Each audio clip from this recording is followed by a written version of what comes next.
Hello সবাইকে, আপনারা সবাই কেমন আছেন? আশা করি খুব ভালো আছেন। আজকে আমি আবার চলে এসেছি একটা নতুন রেসিপি নিয়ে, নিরামিষ বাঁধাকপি আলুর তরকারি।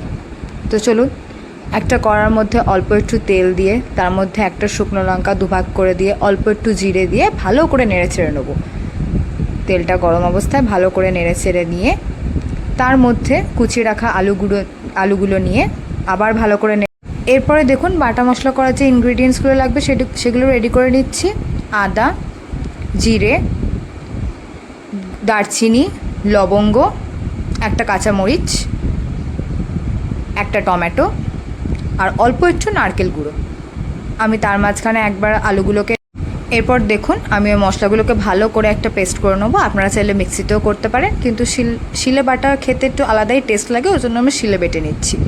দেখুন আমাদের বাটা মশলা। এবারে দেখুন ওই একই তেলে আমরা বাটা মশলাটা দিয়ে ভালো করে নেড়ে ছেড়ে নেবো।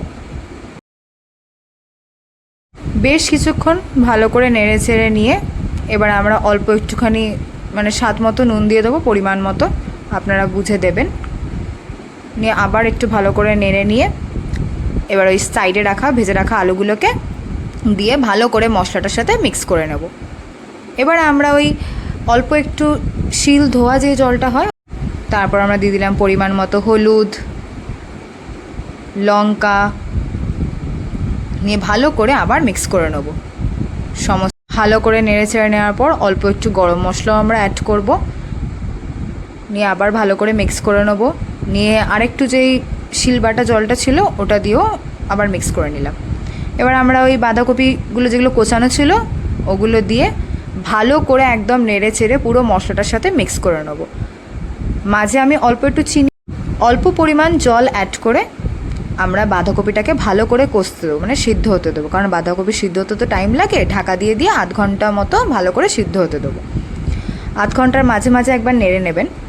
এবারে আমি একটা আলাদা মিক্সচার রেডি করছি। 2 চামচ দুধের মধ্যে অল্প একটু গরম মশলা, 1 চামচ ঘি আর কাশ্মীরি লাল মির্চ একটু কালারের জন্য। এটা দিলে না স্বাদটা একটু দ্বিগুণ বেড়ে যায়। আর ঘিয়ের তো স্বাদ আছেই, খুব সুন্দর লাগে। নিয়ে ভালো করে নেড়ে ছেড়ে ধনেপাতা কুচি ওপর দিয়ে ছড়িয়ে ভালো করে মিক্স করে কিছুক্ষণের জন্য ঢাকা দিয়ে রেখে দেবো। নিয়ে তারপরে গরম ভাতের সাথে রুটির সাথে সার্ভ করুন, খুব সুন্দর লাগবে খেতে।